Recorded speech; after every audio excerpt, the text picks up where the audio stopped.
ইসরায়েলের সাম্প্রতিক বিমান হামলায় ইরানের পরমাণু অবকাঠামো ক্ষতিগ্রস্ত হওয়ার খবর পাওয়া গেছে। এবার দেশটির পরিস্থিতি পর্যবেক্ষণ ও রুশ কর্মীদের নিরাপত্তা নিশ্চিত করতে একটি বিশেষজ্ঞ দল পাঠাচ্ছে রাশিয়া। সেন্ট পিটার্সবার্গ আন্তর্জাতিক অর্থনৈতিক ফোরামে এক সংবাদ সম্মেলনে এই ঘোষণা দেন রুশ পররাষ্ট্র মন্ত্রণালয়ের মুখপাত্র মারিয়া জাখারোভা। তিনি বলেন, ইরানের বুশেহর পরমাণু বিদ্যুৎ কেন্দ্রে কর্মরত রুশ প্রকৌশলী ও কারিগরি কর্মীদের নিরাপত্তা আমাদের প্রথম অধিকার।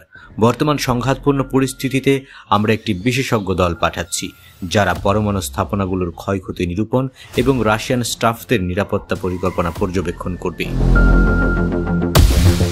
জাখারোভা বলেন, ইসরায়েলের এই একতরফা ও উস্কানিমূলক হামলা আন্তর্জাতিক আইন লঙ্ঘন করেছে। এটি শুধু ইরানের সার্বভৌমত্ব নয়, বরং পুরো অঞ্চলের স্থিতিশীলতার উপর আঘাত হেনেছে।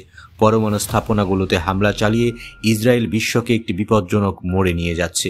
বিশেষজ্ঞরা জানান, বুশেহর পরমাণু স্থাপনায় রাশিয়ার অন্তত শতাধিক কর্মী কাজ করছেন, যাদের মধ্যে রয়েছে প্রকৌশলী, প্রযুক্তিবিদ ও পরমাণু সুরক্ষা বিশেষজ্ঞ। ইসরায়েলের হামলার পর ওই এলাকায় নিরাপত্তা ব্যবস্থা জোরদার করা হলেও রাশিয়ার উদ্বেগ বেড়েছে বহুগুণ। এদিকে ইরান ইসরায়েলের যুদ্ধ পরিস্থিতি আবারও জটিল আকার ধারণ করেছে। ইসরায়েলের ব্যাপক বিমান হামলার জবাবে ইরান পাল্টা ড্রোন ও ক্ষেপণাস্ত্র হামলা চালিয়েছে। ইরানের স্বাস্থ্য মন্ত্রণালয়ের তথ্য মতে সংঘাতে এখনও পর্যন্ত 220 জনের বেশি মানুষ নিহত হয়েছেন এবং আহত হয়েছেন প্রায় 1800 জন। দেশটিতে রাশিয়ার নিযুক্ত রাষ্ট্রদূতের দাবি, বেসামরিক নিহতের সংখ্যা 300-র কাছাকাছি। অন্যদিকে ইসরায়েল জানিয়েছে তাদের পক্ষেও 20 জনের বেশি মানুষ নিহত এবং অন্তত 800 জন আহত হয়েছেন। সর্বশেষ বৃহস্পতিবার বিয়ারশেভা শহরে ইরানি ক্ষেপণাস্ত্র আঘাত হানার পর সেখানে সাইরেন বেজে ওঠে এবং মানুষ নিরাপদ আশ্রয়ের জন্য দৌড়ে পালায়।